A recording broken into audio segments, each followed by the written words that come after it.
नमस्कार। स्वागत है आपका स्प्रेड पीस में। आज सुनिए मुंशी प्रेमचंद की लिखी कहानी बड़े भाई साहब। मेरे भाई साहब मुझसे 5 साल बड़े थे, लेकिन 3 कक्षाओं में आगे थे। उन्होंने भी उसी उम्र में पढ़ाई शुरू की थी जब मैंने की थी, लेकिन शिक्षा के महत्व के मामले में वह जल्दीबाजी से काम लेना पसंद नहीं करते थे। वह इस भवन की बुनियाद इतनी मजबूत डालना चाहते थे कि उस पर एक आलीशान महल खड़ा किया जा सके। 1 साल का काम वह 2 साल में करते थे, कभी-कभी 3 साल भी लग जाते थे। अगर बुनियाद ही पुख्ता न हो, तो मकान कैसे स्थायी बनेगा? मैं छोटा था, वह बड़े थे। मेरी उम्र 9 साल थी और वह 14 साल के थे। उन्हें मेरी सलाह और निगरानी का पूरा जन्मजात अधिकार था। मेरी शालीनता इसी में थी कि उनके आदेश को कानून मानूं। वह स्वभाव से बहुत अध्ययनशील थे। हर समय किताब खोले बैठे रहते और शायद अपने दिमाग को आराम देने के लिए कभी कॉपी पर, कभी किताब के हाशियों पर चिड़ियों, कुत्तों और बल्लियों की तस्वीरें बनाया करते थे। कभी-कभी एक ही नाम या शब्द या वाक्य को 10-20 बार लिख डालते। कभी एक शेर को सुंदर अक्षरों में बार-बार नकल करते, कभी ऐसी शब्द रचना करते जिसमें न कोई अर्थ होता, न कोई सामंजस्य। उदाहरण के लिए एक बार उनकी कॉपी पर मैंने यह इबारत देखी: स्पेशल, अमीना, भाइयों भाइयों, दरअसल, भाई भाई, राधेश्याम, श्रीयुत राधेश्याम, 1 घंटे तक। इसके बाद एक आदमी का चेहरा बना हुआ था। मैंने चेष्टा की कि इस पहेली का कोई अर्थ निकालूं, लेकिन असफल रहा और मैंने पूछने का साहस नहीं किया। वह नवीन जमात में थे, मैं 5वीं में। उनकी रचनाओं को समझना मेरे लिए छोटा मुंह बड़ी बात थी। मेरा मन पढ़ाई में बिल्कुल नहीं लगता था। 1 घंटा भी किताब लेकर बैठना पहाड़ था। मौका पाते ही मैं हॉस्टल से निकलकर मैदान में आ जाता और कभी कंकड़ियां उछालता, कभी कागज की तितलियां उड़ाता, और कहीं कोई साथी मिल गया तो पूछना ही क्या। कभी चारदीवारी पर चढ़कर नीचे कूद रहा हूं, कभी फाटक पर वार उसे आगे पीछे चलाते हुए मोटर कार का आनंद उठा रहा हूं।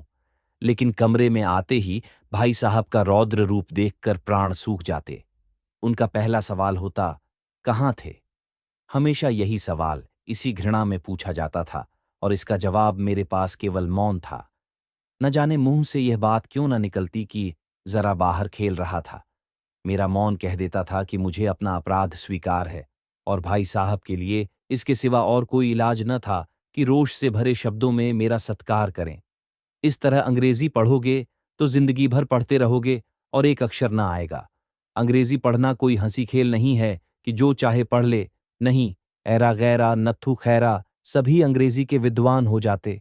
यहाँ रात दिन आंखें फोड़नी पड़ती हैं और खून जलाना पड़ता है जब कहीं यह विद्या आती है। और आती क्या है, हाँ, कहने को आ जाती है। बड़े बड़े विद्वान भी शुद्ध अंग्रेजी नहीं लिख सकते, बोलना तो दूर रहा। और मैं कहता हूं, तुम कितने घोंघा हो कि मुझे देखकर भी सबक नहीं लेते। मैं कितनी मेहनत करता हूं, तुम अपनी आंखों से देखते हो। अगर नहीं देखते तो यह तुम्हारी आंखों का कसूर है, तुम्हारी बुद्धि का कसूर है। इतने मेले तमाशे होते हैं, मुझे तुमने कभी देखने जाते देखा है? रोज ही क्रिकेट और हॉकी मैच होते हैं। मैं पास नहीं फटकता, हमेशा पढ़ता रहा हूं। उस पर भी एक एक दर्जे में 2-2, 3-3 साल पढ़ा रहता हूं। फिर तुम कैसे आशा करते हो कि तुम यूं खेल कूद में वक्त गंवाकर पास हो जाओगे?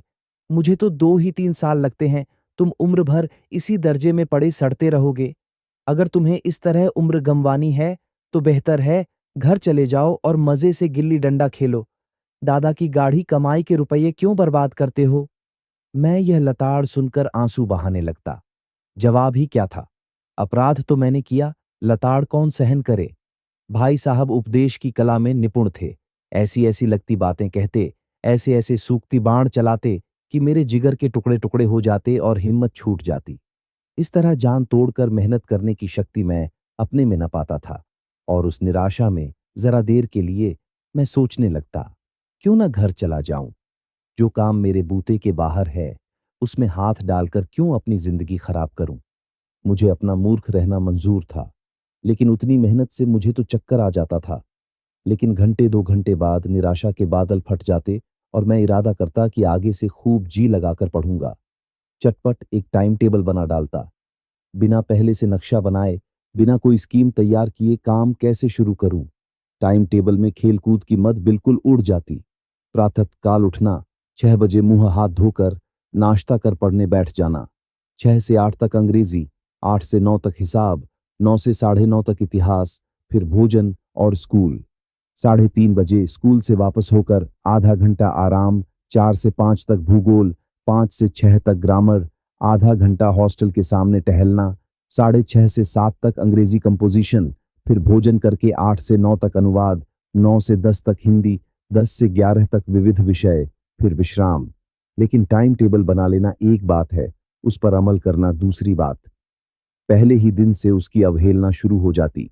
मैदान की वह सुखद हरियाली, हवा के वह हल्के हल्के झोंके, फुटबॉल की उछल कूद, कबड्डी के वह दांव घात, वॉलीबॉल की वह तेजी और फुर्ती मुझे अज्ञात और अनिवार्य रूप से खींच ले जाती, और वहां जाते ही मैं सब कुछ भूल जाता। वह जानलेवा टाइम टेबल, वह आंख फोड़ने वाली पुस्तकें किसी की याद न रहती, और फिर भाई साहब को नसीहत और फजीहत का अवसर मिल जाता। मैं उनके साय से भागता, उनकी आंखों से दूर रहने की कोशिश करता, कमरे में इस तरह दबे पांव आता कि उन्हें खबर ना हो। उनकी नजर मेरी ओर उठी और मेरे प्राण निकले। हमेशा सिर पर नंगी तलवार सी लटकती मालूम होती। फिर भी जैसे मौत और विपत्ति के बीच में भी आदमी मोह और माया के बंधन में जकड़ा रहता है, मैं फटकार और धड़कियों खाकर भी खेल कूद का तिरस्कार न कर सकता था। सालाना इम्तिहान हुआ। भाई साहब फेल हो गए, जबकि मैं पास हो गया और कक्षा में प्रथम आया। मेरे और उनके बीच केवल 2 साल का अंतर रह गया। जी में आया भाई साहब को आड़े हाथों लूं। आपकी वह घोर तपस्या कहाँ गई? मुझे देखिए, मजे से खेलता भी रहा और कक्षा में अव्वल भी हूं।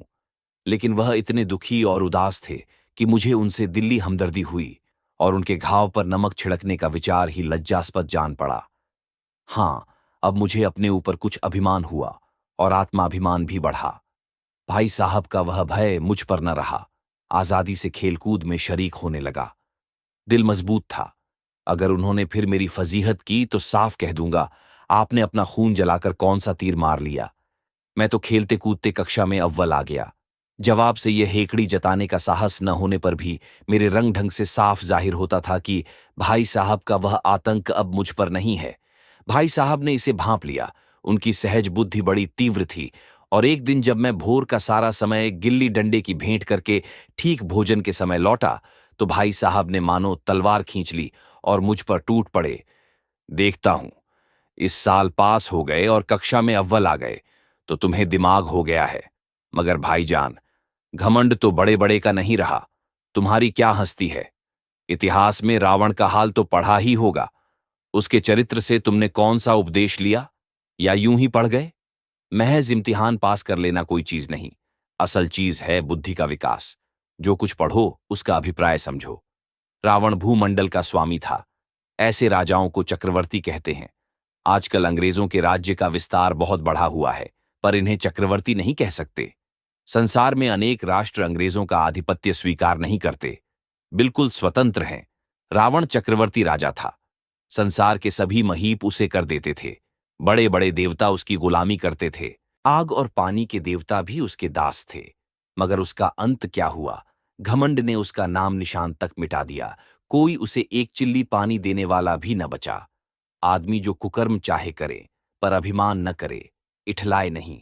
अभिमान किया और दीन दुनिया से गया। शैतान का हाल भी पढ़ा ही होगा। उसे यह अनुमान हुआ था कि ईश्वर का उससे बड़ा सच्चा भक्त कोई है ही नहीं।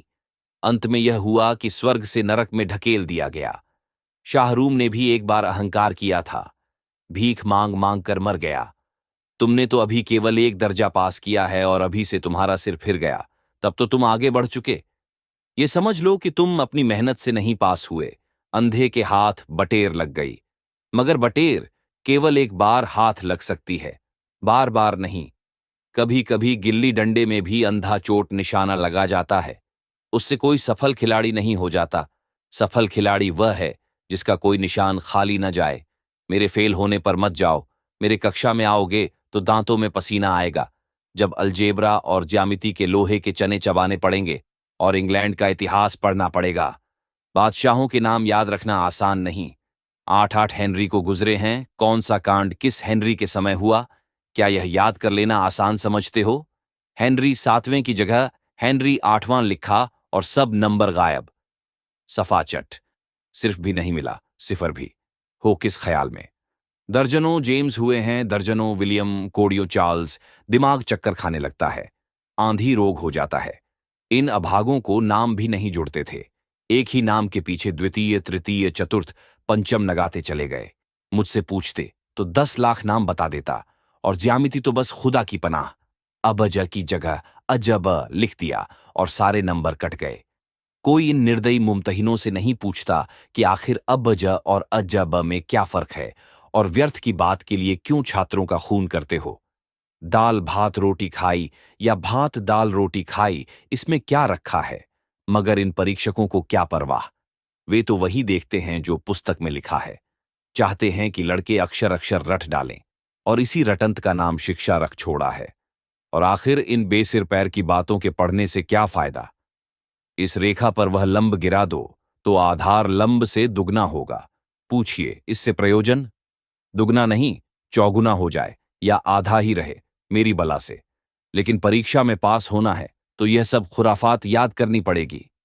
कह दिया, समय की पाबंदी पर एक निबंध लिखो जो 4 पन्नों से कम न हो। अब आप कॉपी सामने खोले, कलम हाथ में लिए, उसके नाम को रोइए। कौन नहीं जानता कि समय की पाबंदी बहुत अच्छी बात है। इससे आदमी के जीवन में संयम आ जाता है, दूसरों का उस पर स्नेह होने लगता है और उसके कारोबार में उन्नति होती है। जरा सी बात पर 4 पन्ने कैसे लिखें। जो बात एक वाक्य में कही जा सके उसे 4 पन्ने में लिखने की जरूरत। मैं तो इसे हिमाकत समझता हूं। यह तो समय की किफायत नहीं, बल्कि उसका दुरुपयोग है कि व्यर्थ में किसी बात को ठूंस दिया। हम चाहते हैं आदमी को जो कुछ कहना हो झटपट कह दे और अपनी राह ले। मगर नहीं, आपको 4 पन्ने रंगने पड़ेंगे, चाहे जैसे लिखिए, और पन्ने भी पूरे फुलस्केप आकार के। ये छात्रों पर अत्याचार नहीं तो और क्या है। अनर्थ तो यह है कि कहा जाता है संक्षेप में लिखो। समय की पाबंदी पर संक्षेप में एक निबंध लिखो जो 4 पन्नों से कम न हो।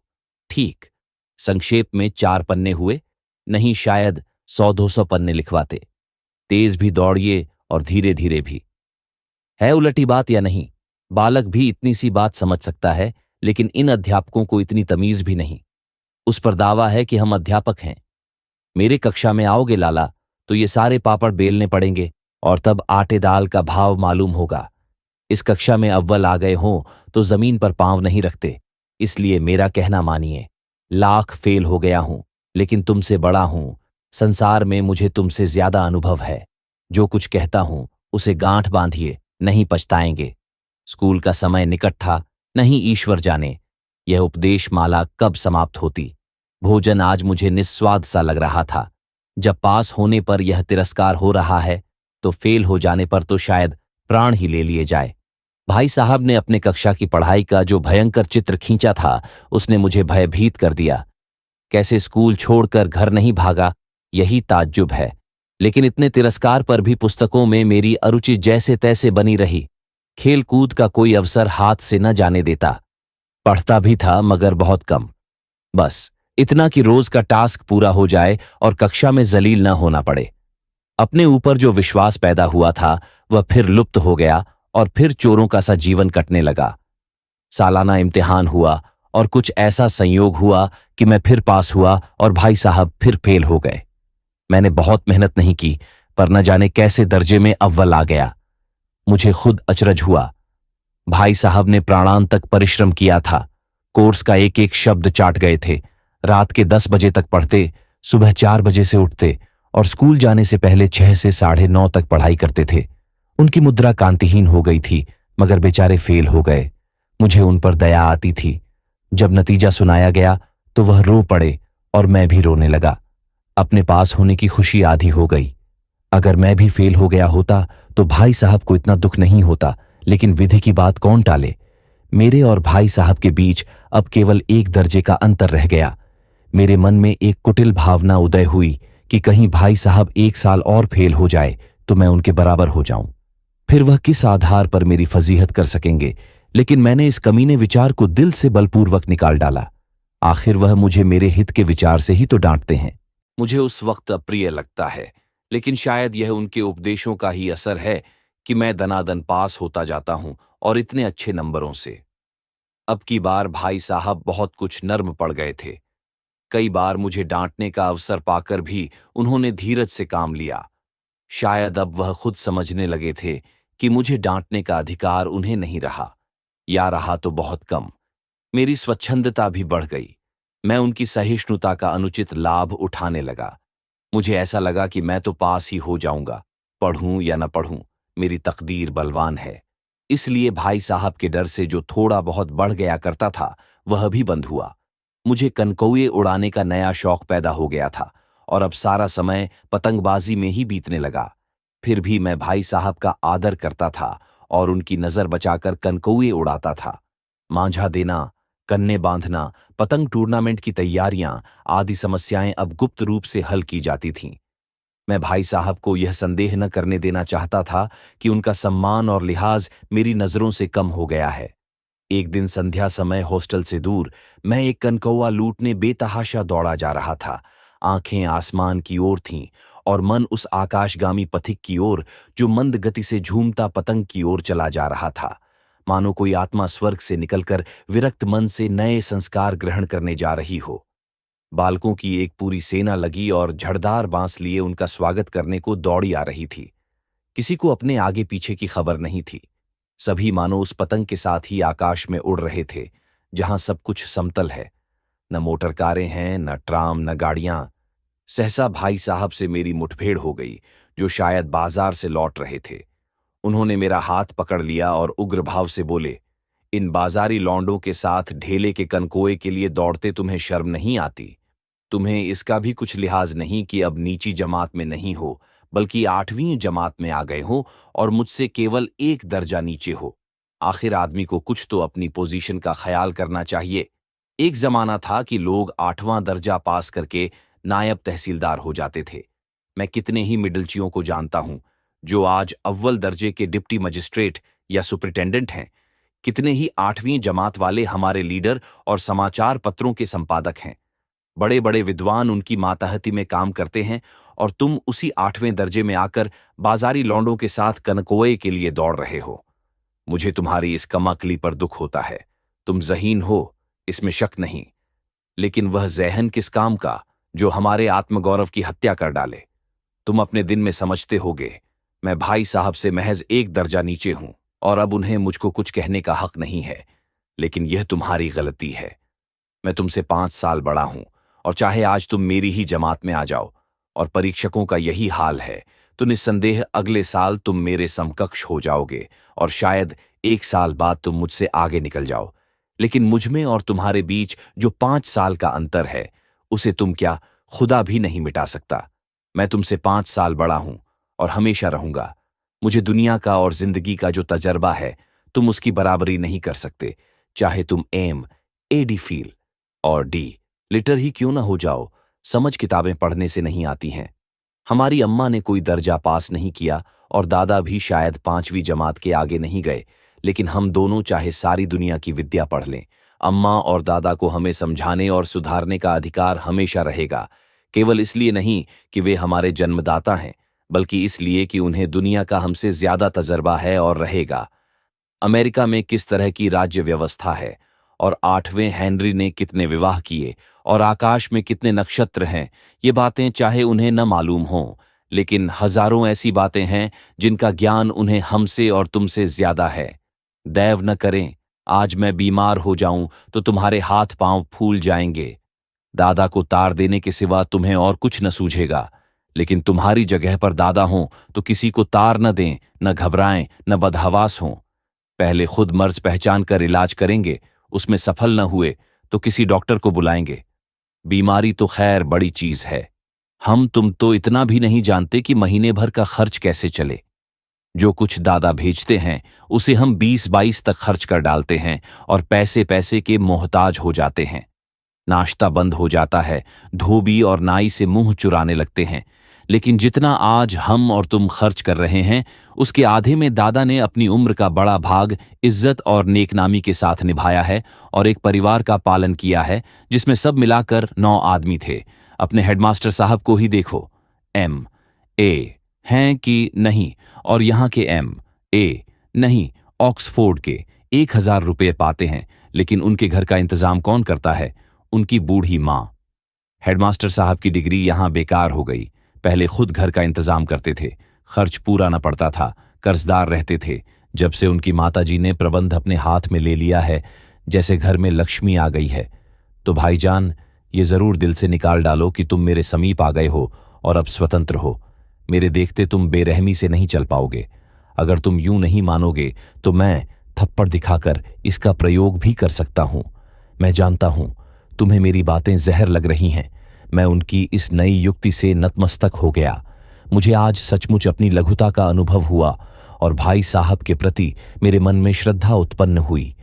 मैंने सजल आंखों से कहा, हरगिज नहीं, आप जो कुछ फरमा रहे हैं वह बिल्कुल सच है और आपको कहने का अधिकार है। भाई साहब ने मुझे गले लगा लिया और बाल कनकाए उड़ान को मना नहीं करते।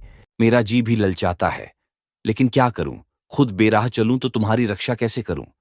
यह कर्तव्य भी तो मेरे सिर पर है। संयोग से उसी वक्त एक कटा हुआ कनकौआ हमारे ऊपर से गुजरा। उसकी डोर लटक रही थी। लड़कों का एक गोल पीछे पीछे दौड़ा चला आता था। भाई साहब लंबे हैं ही, उछलकर उसकी डोर पकड़ ली और बेतहाशा होटल की तरफ दौड़े। मैं पीछे पीछे दौड़ रहा था। मुंशी प्रेमचंद की कहानी बड़े भाई साहब हमें कई महत्वपूर्ण शिक्षाएं देती है। यह कहानी भाई भाई के संबंधों, परिश्रम और जिम्मेदारियों के महत्व को उजागर करती है।